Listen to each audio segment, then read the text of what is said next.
do Filho, do Espírito Santo. Amém.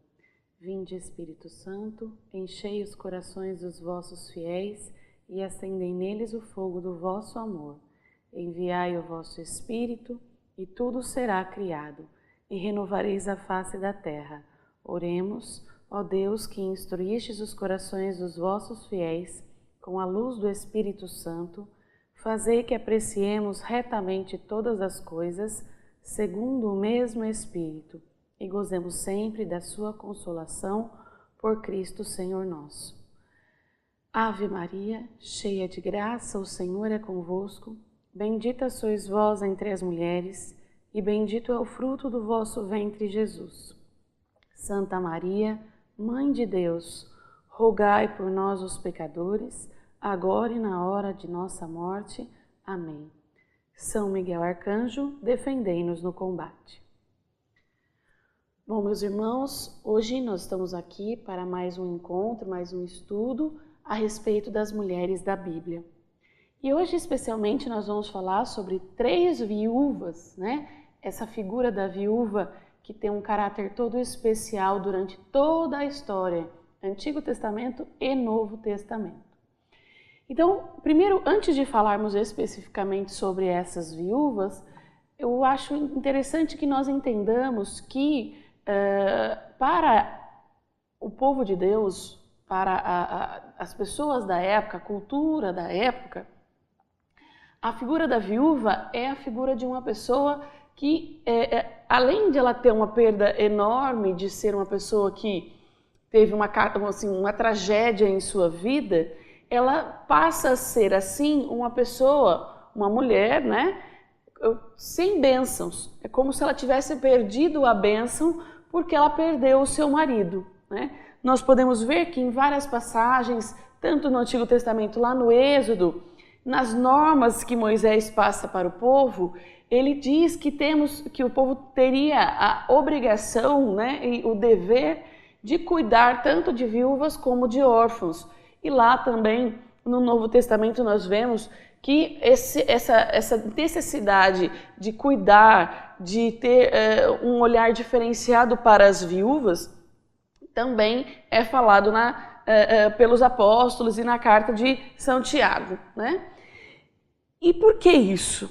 Porque para esse povo, e também nós também podemos ver na nossa sociedade, a gente também tem uma cautela diferenciada pelas viúvas, por tratar-se de uma pessoa sofrida, né?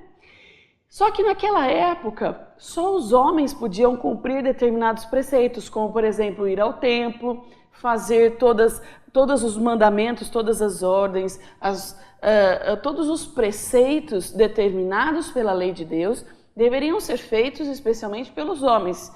E a parte pública da fé, ou seja, o frequentar os ambientes públicos, tudo isso era feito através da figura do homem, né? Tanto também nós podemos ver isso, um bom exemplo que nós vemos que homens e mulheres andavam em lugares diferentes, que quando nós vemos no Novo Testamento em que Jesus é perdido por Maria e São José, e depois ele é reencontrado, provavelmente ele foi perdido, e isso os historiadores e as pessoas, os teólogos confirmam, porque eles andavam separados. Os homens, os maridos, né, e as mulheres andavam em lugares separados, em grupos separados, e provavelmente Nossa Senhora achou que Jesus estava com São José, e assim São José também achou que Jesus estava com Nossa Senhora. Então por que as viúvas são consideradas tamanhamente vamos dizer assim, pessoas que estão ausentes, que estão fora da graça do Senhor, é porque elas não podiam cumprir totalmente os preceitos da lei, né? Os homens é que cumpriam essa parte e a família era abençoada por assim, através da figura do marido, não é? E como é grande essa parte da figura do marido, e é importantíssima a parte do homem, novamente falando sobre São José e Nossa Senhora, nós vemos que São José é que era descendente de Davi, né? E todas as profecias a respeito da vinda do Salvador diziam que ele viria da casa de Davi. E São José foi extremamente importante na história do Senhor para cumprir também essa promessa, né, de que o Salvador viria da casa de Davi. Então o pai aqui não se sabe ao certo de onde veio, de qual tribo veio Nossa Senhora, porque era a figura do marido que exemplificava, que trazia, que carregava toda a bênção e todas as, vamos dizer assim, as tradições familiares. Logo, as viúvas eram pessoas apartadas, eram pessoas que precisavam sim da atenção, mas da atenção como por caridade, e não simplesmente de uma atenção como pessoas iguais aos outros. As viúvas, então, nós temos que partir daqui, que eram pessoas que necessitavam, que estavam ausentes aos olhos dos outros, eram como se fossem pessoas amaldiçoadas, digamos assim. Não era bem uma maldição, mas nós podemos dizer que elas estavam sem a bênção. Eram pessoas que não tinham a bênção completa do Senhor, porque também não podiam cumprir os preceitos, como nós já dissemos, né? Então vamos lá, primeiramente, falar da viúva e do profeta Elias.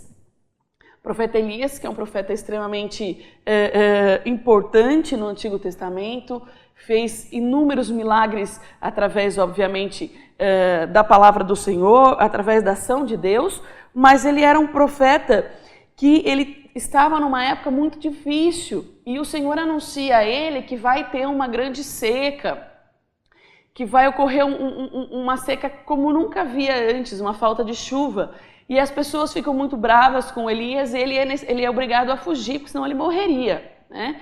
E até é bastante conhecida a passagem em que ele é alimentado por corvos, né? Isso nós vemos lá no capítulo 17 da primeira de Reis. Só que logo em seguida que ele é alimentado por esse corvo, porque ele fica nessa situação específica em que ele tem uma conversa com Deus e se sente abandonado, vamos dizer assim, ele vai e é acolhido na casa de uma viúva, a viúva de Sarepta. Se você quiser acompanhar comigo, está lá no capítulo 17 da primeira de Reis, no versículo 7 até o versículo 24, né? E o que acontece nessa passagem, que também é bastante conhecida, que o profeta vai até essa casa e pede acolhida. E essa viúva o acolhe, né? O que também não era uma prática muito comum. Primeiro que as pessoas não costumavam pedir coisas para viúvas, exatamente por já se tratar de uma pessoa carente, de uma pessoa em dificuldades que necessitava de atenção e caridade. E não ela deveria fazer caridade para com os outros. Era exatamente o inverso, ela era objeto da caridade. E ele chega até ela e pede para que ela o acolha, porque ele não tem o que comer. E ela diz, exatamente porque ela também está passando por esse período de seca, que ela não tem nada, que ela só tem um pouco de farinha e um pouco de azeite para ela e seu filho. E o profeta assim diz, vamos acompanhar aqui. Por favor, vá me buscar um pouco de água numa vasilha para que eu beba, né? Indo ela buscar-lhe a água, gritou-lhe Elias, traze-me também um pedaço de pão. Pela vida de Deus, respondeu a mulher, não tenho pão cozido, só tenho um punhado de farinha na panela e um pouco de óleo na ânfora. Estava justamente apanhando 2 pedaços de lenha para preparar esse resto para mim e meu filho, a fim de comermos e depois morrermos. Então, olha que situação difícil para essa mulher. Ela estava prestes, assim, na cabeça dela, ela já estava prestes a morrer, ela e seu filho, ou seja, uma pessoa que estava numa situação de desgraça, de ausência de graça para com Deus pela perda do seu marido, ela já se sente uma pessoa ausente da presença de Deus. E quando vem esse profeta, que ela desconfia até que seja um profeta exatamente pelo fato de ele estar pedindo a ela essa ajuda, coisa que não era comum, né? Ela fala, mas eu não tenho nada. O pouco que eu tenho, para mim e meu filho, nós já estamos fazendo a nossa última refeição. Já vamos morrer, né? E o profeta, ousadia daqueles que conhecem a Deus, além de pedir a água, pede um pãozinho, né? Ela vai até lá e para buscar um pouco d'água para ele, um pouco daquilo que ela tinha. E além de pedir aquilo que ela tinha pouco, ele pede o pouco mais dela. E é o que o Senhor faz para conosco, né? Sempre. Ele pede aquilo que nós temos no nosso todo, o pouco mais da nossa vida, que muitas vezes nós não acreditamos que temos. Essa mulher já estava desacreditada, já tinha perdido toda a sua fé, já estava numa situação em que não havia mais esperança. E a esperança entrou na casa dela através do profeta Elias. Quando o Senhor entra na nossa casa, nós o acolhemos dessa maneira como essa mulher o acolheu? E nós estamos preparados a dar o nosso tudo ou o pouco que nós achamos que temos para possibilitar que o Senhor faça um milagre em nossas vidas? Né? E eu não sei se você já conhecia essa passagem, o profeta vai e diz para ela, não temas, volta e faze como disseste, mas prepara-me antes com isso um pãozinho e traze-o para mim. Ou seja, ela esgota tudo o que ela tinha de reserva. Toda a parte humana, tudo aquilo que ela guarda para si, que ela reservou para um momento de dificuldade, ela tem que dar para o profeta. Ou seja, o que nós podemos trazer para nós dessa passagem? Que por nós mesmos, aquilo que nós mesmos fazemos, jamais será o suficiente. Nunca nós podemos confiar naquilo que nós sozinhos fazemos. Essa reserva que nós temos, né? Nós vemos no Evangelho em que o Senhor fala assim, aquelas pessoas que ficam guardando, fazem celeiros loucos, porque nós não sabemos quando o Senhor virá, nós não sabemos quando será o dia de nossa morte e não sabemos aquilo que precisamos na verdade. O que o Senhor tem para nós é muito mais do que aquilo que nós guardamos, é muito mais do que aquilo que nós temos de nosso, que fazemos sozinhos. Que é aquilo que essa mulher tinha guardado, ela se viu mãe daquela criança sozinha, sem marido, então o pouco que ela conseguiu, ela foi guardando. E é tudo isso, todo esse pouco, toda essa reserva, toda aquela confiança dela foi depositada nessa quantia que já estava acabando. Então ela teve que entregar tudo o que ela tinha, tudo o que ela tinha para o profeta. E o que o Senhor fez na vida dela, né? A mulher foi e fez o que ele disse Elias. E durante muito tempo, ela e seu filho, além de Elias, tiveram o que comer. A farinha não se acabou na panela, nem se esgotou o óleo da ânfora, como o Senhor tinha dito pela boca de Elias. Logo, nós vemos que, quando ela entrega tudo o que ela tem, o Senhor sempre provê mais. Então, eu acredito que todas as vezes que ela ia até aquele lugar, até aquele reservatório de farinha e de óleo, todas as vezes a farinha se renovava. Eu acredito que tudo aquilo que ela pegava no dia seguinte, lá estava de novo. E porque o Senhor também não ia fazer um provimento enorme na casa dela, deixar a casa dela cheia de óleo, cheia de farinha, para que ela confiasse novamente naquelas quantias. E é isso que o Senhor faz conosco também. Muitas vezes nós pedimos milagres e milagres e milagres e o Senhor vai fazendo milagres aos poucos para que nós entendamos que necessitamos exclusivamente dele. É um milagre a cada dia, é um milagre a cada dia. Porque senão, você imagina, se fosse o provimento todo dessa quantia para ela, ela teria visto e falado, olha, é verdade, né? Quanta farinha, quanto óleo, mas a cada dia ela tinha que renovar a sua fé no Senhor.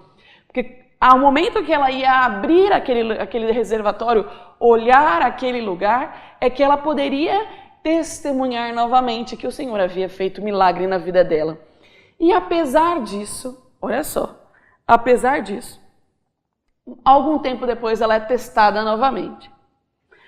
Algum tempo depois o filho dessa mulher dona da casa adoeceu e seu mal foi tão grave que já não respirava, ou seja, ele já tinha morrido.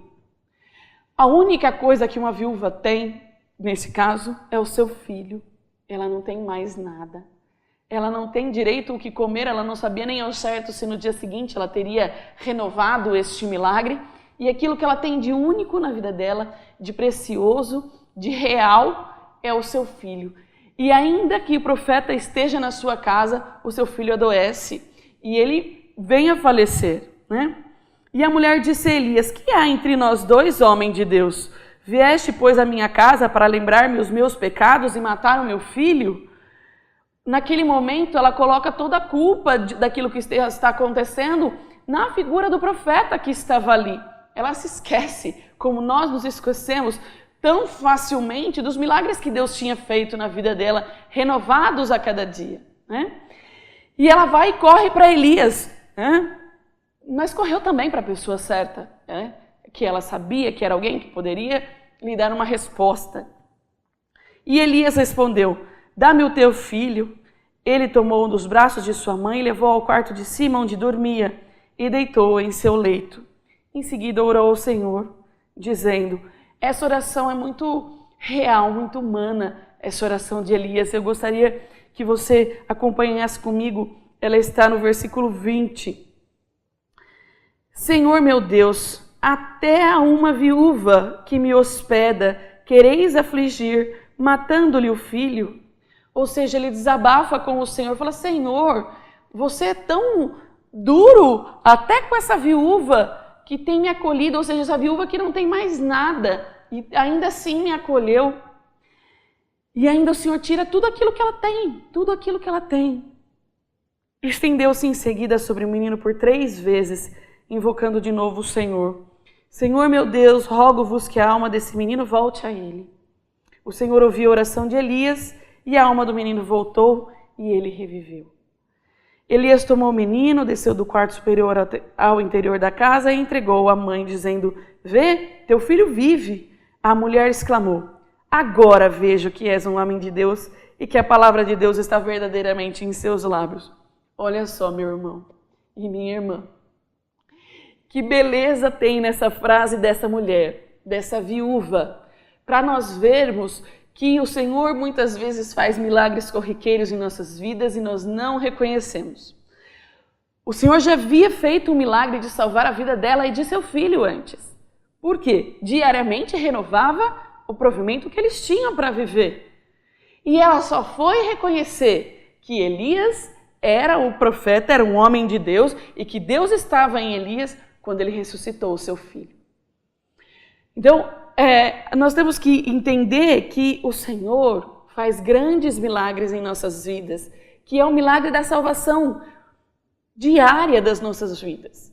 Ele já nos salvou através da figura do seu Filho, através de Jesus. E tantas vezes nós deixamos de lado essa salvação, a salvação de nossas vidas, e não reconhecemos o Deus que habita em nós e habita em nossa casa e que está na palavra de Deus, aqui na palavra, que está na Eucaristia, que comungamos todo domingo, e menosprezamos esses milagres. E às vezes esperamos que algo muito pior nos aconteça, como no caso dessa mulher que foi a perda de seu filho, que não existe desgraça maior, a meu ver.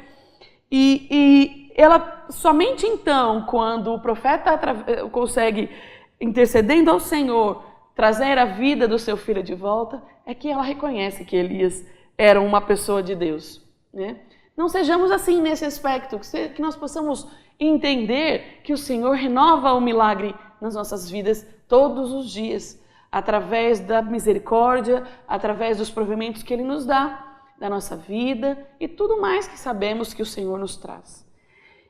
Mas também sejamos aquela pessoa que acolhe e, ainda que tardiamente, reconhece aquilo que o Senhor faz para nós.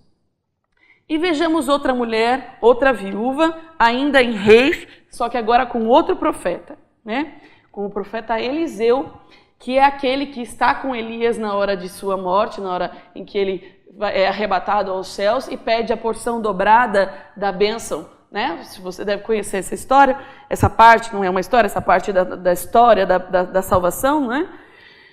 E é outra viúva na vida de Eliseu. Só que essa viúva era a viúva de um profeta que seguia Eliseu. O seu marido era uma pessoa que tinha uma vida voltada para Deus. Então ela vai, e se você quiser acompanhar comigo, está na 2ª de Reis, capítulo 4, tá? Do 1 ao 7. A mulher de um dos filhos dos profetas, a mulher de um dos filhos dos profetas, clamou a Eliseu dizendo, meu marido teu servo morreu e sabes que ele temia o Senhor. Então ele era uma pessoa temente ao Senhor, e então ela vai e vamos dizer assim, joga isso na cara de Eliseu. Falou, você sabe que meu marido temia o Senhor, ou seja, novamente a gente tem que lembrar que as pessoas que eram consideradas agraciadas eram os maridos. As mulheres, elas iam, vamos supor, na sombra dos seus maridos. Os maridos eram abençoados, os maridos tinham a graça do Senhor e no momento em que eles faleciam, essa graça para eles desaparecia, ia embora, né? Ora, eis que veio o credor tomar os meus 2 filhos para fazê-los seus escravos.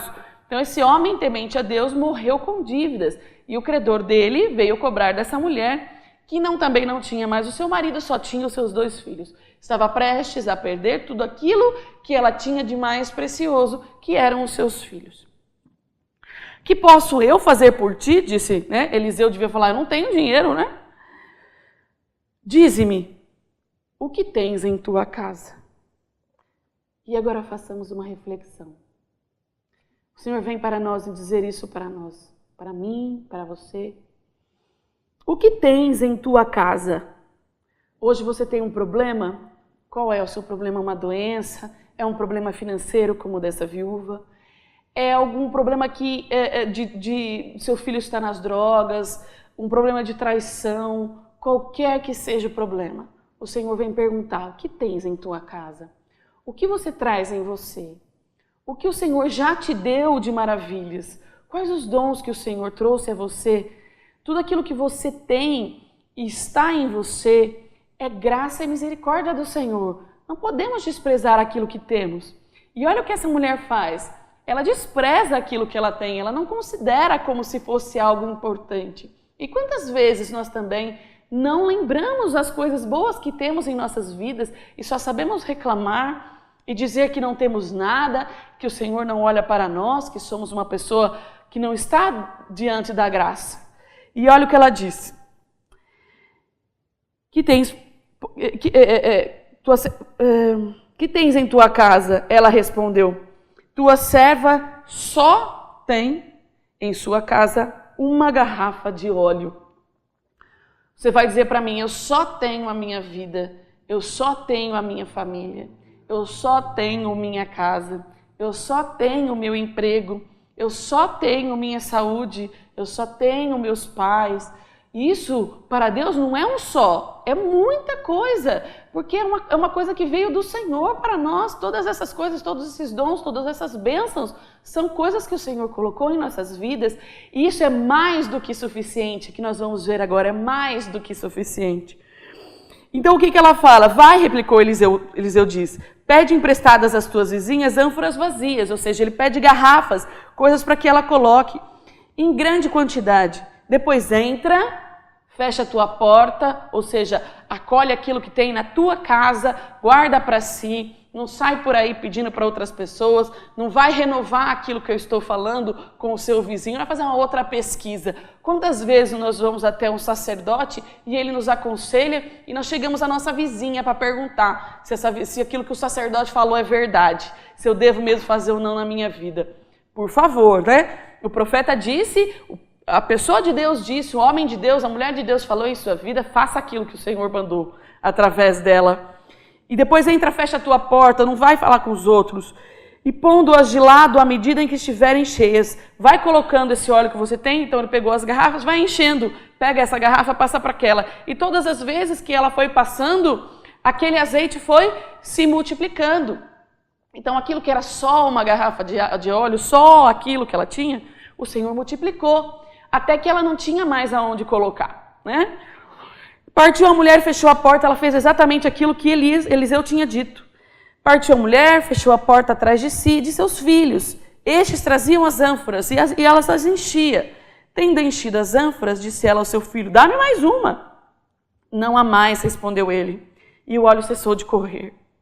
A mulher foi e contou tudo ao homem de Deus e esse disse-lhe, vai e vende esse óleo para pagar a tua dívida.